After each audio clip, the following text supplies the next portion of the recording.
ladies and gentlemen. We are on the drive home. Just got off work. Job site's about an hour away from the house.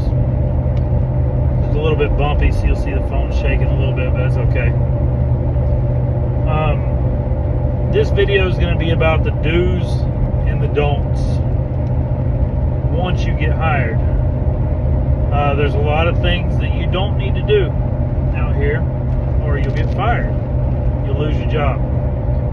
So I'm going to go over the things that you need to do as a new guy with no experience out here working on the pipeline. No matter whether you're a spotter, a swamper, or a welder's helper, those are pretty much the only entry-level positions. Number one, stay off your damn phone. If you're taking a break or something, it's okay, but don't try to be sneaky and sit behind a track hoe or a dozer or somebody's truck or by a tree and play on your phone. Just don't. It's not worth it. They're going to catch you. They're probably going to warn you the first time, but then you're on their shit list. So it's just not worth it. Leave your phone alone while you're working. Focus on your job, because your job is, if you don't do your job right, people can get hurt. Machinery can get damaged. The pipe itself could get damaged, stuff like that.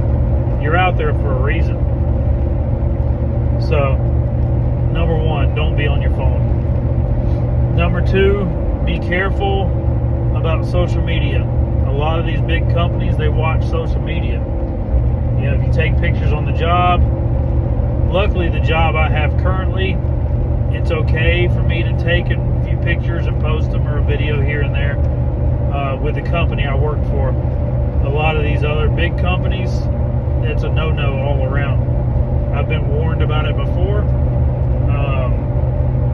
A lot of these jobs, they don't like, these companies, they don't like their stuff posted on social media. And they have people that work in the office that look at social media, and they'll know when you do. So, yeah, try not to do that. Somebody's turning in front of me. Alright. Another thing you don't do, let's see, don't be late. That should be a given. Be there a little early. Try and be 15 minutes early or so. That puts a good impression to your boss, to your supervisor. Yeah, try to be a little bit early. Here, I'll hold my phone so it isn't shaking so much. And then don't be in a rush to leave. You're going to be out there. It's going to be long days. Like last week, or hell, the last 7 days, from last Wednesday to today, which is 7 full days, I've done 84 hours. So we've done 12-hour days, 7 days straight, which is fine with me. I'm 44 hours in the overtime. That's cool with me. That's what I'm here for, is to make money. In the evenings, like I'm fixing to go take a shower, fix a drink, fix a little dinner, and I'm going to bed. So, because 4:30 rolls around real quick. So, you come out here, you work, man. That's pretty much what it comes down to. The things you do. One more don't. Don't be a know-it-all. Even if you know something and somebody above you tells you how to do something, you listen. You listen to their way, because their way is the correct way. Whether you think your way is better or not, listen to their way. Just take in everything you can. That goes into the do side of things. Now we're off of the don'ts, we're on to the do's. Do, yes sir, no sir. Stick to those, man, for everybody. Even if one of your supervisors is kind of buddy-buddy with you, he's still your supervisor. He can still take your job. He won't put your job before his if it comes down to it. So you need to be respectful to everybody that's on the job site, because you never know who you're going to run into. There's a lot of people that you won't know who they are. A lot of people that come and go off the job. They could be very important people. They could be people that don't matter about anything. But just stick to yes sir and no sir. Always wear your PPE. Always wear your hard hat. Wear your high-vis vest if it's required. A lot of big companies require the FR clothing, the fire-resistant clothing. It's a little pricier than regular clothing, but I'm wearing my regular shirt now, but I have an FR shirt here. So that way, if somebody comes on the job site, a safety man or a company man, and they ask everybody, where's your FR stuff? I can put that shirt on real quick, and I'm good to go. Another thing you need to do while you're doing your job, look at other people's jobs, because there's so much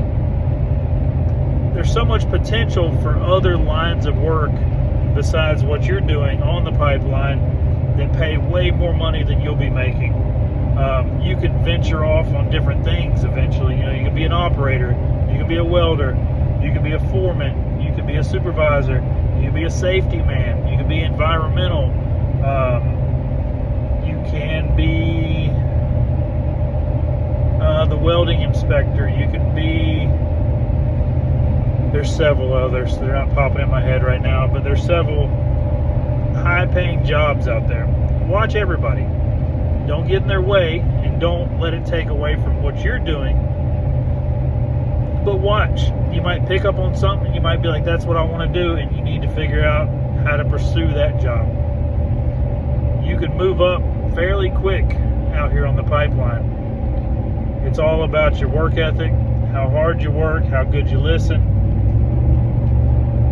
and whether or not you're consistently at work every day on time with no issues.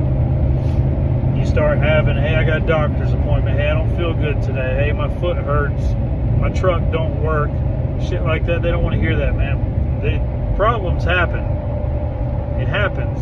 But try to keep it to a very minimum, because they remember that stuff when it comes time to move people up in the company. Let's see, what else do we got? That's pretty, man, it's pretty simple, man. And just work hard. You're gonna be tired, your feet are gonna hurt, your hands are gonna hurt, you're gonna get sunburned. It's a rough environment out here in West Texas, and then other pipeline jobs around the country. I've only worked in Texas, and I worked a little bit up in Colorado, and a little bit in Oklahoma, and but there's pipeline work all over the country. I'm just telling you, basing it off of my experience in this world, which is very minimal compared to a lot of people. There's another operator out there on our job site. He's been running heavy equipment since 1993. He's good. He's very good. He's way better than me. And you know what I do? When I'm not doing my job, like there's times you just sit there. You might be holding a pipe in place while they're doing their thing. But I won't sit there and hop on my phone. I'll sit there and watch him. I watch his techniques. I watch how he digs. I watch how he moves the machine. I watch how he goes through the motions, and I learn from that. Instead of me just trying to be a know-it-all and pretend like, oh, I don't need to look at him, I know everything. I don't. I get better on that machine every single day. Every single day I get a little bit better. And that should be your goal with any job in the world, period. You want to be better than you were the day before.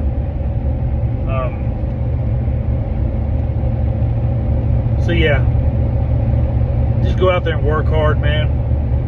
It's going to break you down. That's why you get paid so much. You're going to miss your family. You're going to miss your wife and your kids if you have any. You miss your mom, your dad, your dog. You're going to miss all that. You can't let that get in the way of your work.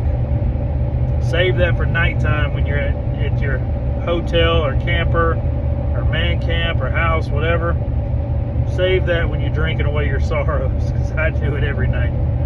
I fix myself a drink or two every night, get a little buzz going, and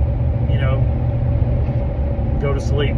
So I got a lot going on in my head too all day long. I just try to block it out while I'm working, because I'm in a very big, dangerous machine with a lot of people right around me, and one slip up could kill somebody, much less lose my job. I could kill somebody.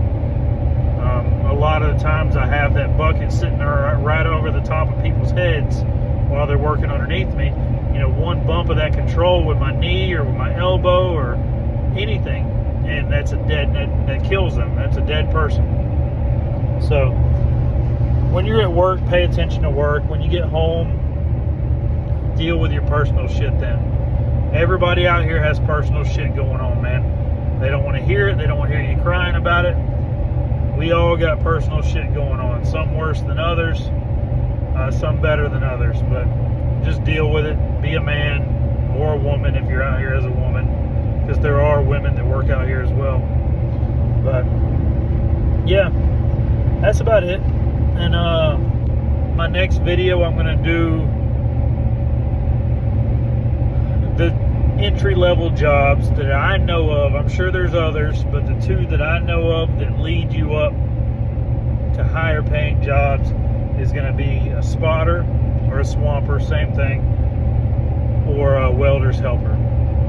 Two jobs that are sharing the same area, but two completely different paths, two different career paths. And I'll give you a breakdown on what I think, which way I went. I'll tell you my story, because I did both, and then I'll fill you in on what I know about both of them, and then you can make your choice which way you want to go. Everybody have a good evening. We'll see you tomorrow.